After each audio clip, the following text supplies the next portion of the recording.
выставил 133 градуса. Ну, наружная обойма уже рука не терпит вообще.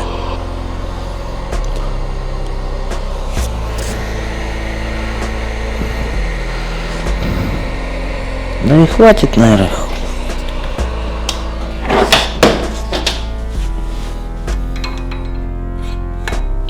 Оп. О, блин, он и встал. Технология. Вот так вот.